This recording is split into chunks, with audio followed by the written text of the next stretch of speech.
Latar belakang perawanan bangsa Indonesia. Perkenalkan, nama saya Hening Dada Syafana dari kelas 11 MIPA 2 akan menjelaskan tentang latar belakang perawanan bangsa Indonesia. Pertama-tama itu ada penindasan lewat FOC. 2 tahun setelah kedatangan pertama, bangsa Belanda datang lagi ke Indonesia. Kali ini mereka bersikap baik dan ramah. Belanda dapat diterima kembali di Indonesia. Banyaknya pedagang yang datang kembali ke Indonesia mengakibatkan pertikaian di antara mereka. Akibatnya harga rempah-rempah tidak terkendali. Untuk menghindari pertikaian yang lebih parah, pada tanggal 20 Maret 1602 dibentuklah Perkumpulan Dagang Hindia Timur, atau disebut sebagai FOC. Mula-mula kegiatan FOC hanya berdagang, akan tetapi lama-kelamaan FOC berusaha untuk menguasai perdagangan atau melakukan monopoli. Dan di sini terdapat 2 gambar. Gambar pertama adalah gambar kedatangan bangsa Belanda ke Indonesia, dan gambar kedua adalah gambar usaha FOC untuk melakukan monopoli dengan cara menebang pohon rempah milik warga.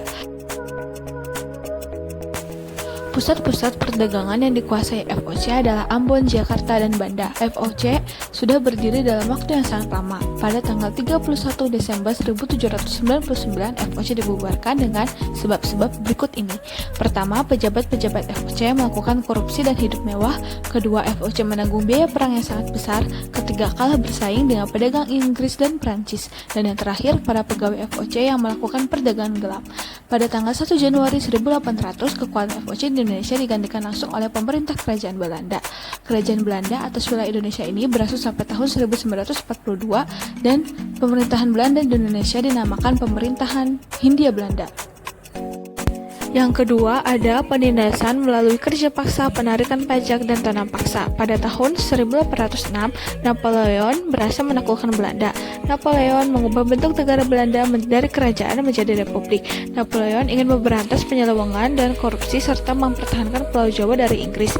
Ia mengangkat Herman Willem Daendels sebagai gubernur di Jenderal Batavia. Daendels memberlakukan kerja paksa tanpa upah untuk membangun jalan. Kerja paksa ini dikenal dengan nama kerja rodi. Rakyat dipaksa membangun jalan raya Anyer Panurukan yang panjangnya sekitar 1000 km. Jalan ini juga dikenal dengan nama jalan pos. Selain untuk membangun jalan raya, rakyat juga dipaksa menanam kopi di daerah Priangan untuk pemerintah Belanda. Banyak rakyat Indonesia yang menjadi korban kerja rodi. Rakyat diharuskan membayar pajak dan menyerahkan hasil bumi kepada pemerintahan Hindia Belanda. Inggris berkuasa di Indonesia selama 5 tahun. Pemerintah Inggris mengangkat Thomas Stamford Raffles sebagai Gubernur Jenderal di Indonesia. Pemerintah memberlakukan sistem sewa tanah. Rakyat yang menggarap tanah diharuskan menyewa dari pemerintah. Pada tahun 1816, Inggris menyerahkan wilayah Indonesia kepada Belanda. Pemerintah Belanda menunjuk Van der Capellen sebagai Gubernur Jenderal. Capellen tetap mempertahankan monopoli perdagangan yang telah dimulai oleh VOC dan tetap memberlakukan kerja paksa. Pada tahun 1811, Daendels dipanggil ke Belanda. Ia digantikan oleh Gubernur Jenderal Janssens. Saat itu pasukan Inggris berhasil mengalahkan Belanda di daerah Tuntang dekat Salatiga, Jawa Tengah. Gubernur Jenderal Janssens terpaksa menandatangani Perjanjian Tuntang.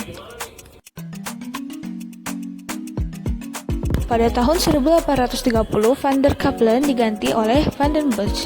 Bosch mendapatkan tugas mengisi kas Belanda yang kosong. Ia memberlakukan tanam paksa atau Kultuurstelsel untuk mengisi kas pemerintahan yang kosong. Van den Bosch membuat aturan-aturan untuk tanam paksa.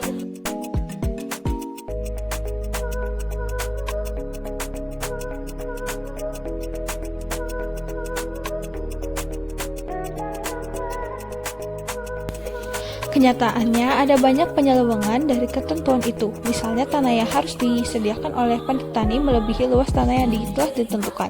Rakyat harus menanggung kerusakan hasil panen, dan rakyat harus bekerja lebih dari 66 hari, dan lain-lain. Akhirnya ketentuan-ketentuan yang diatur dalam tanam paksa tidak berlaku sama sekali.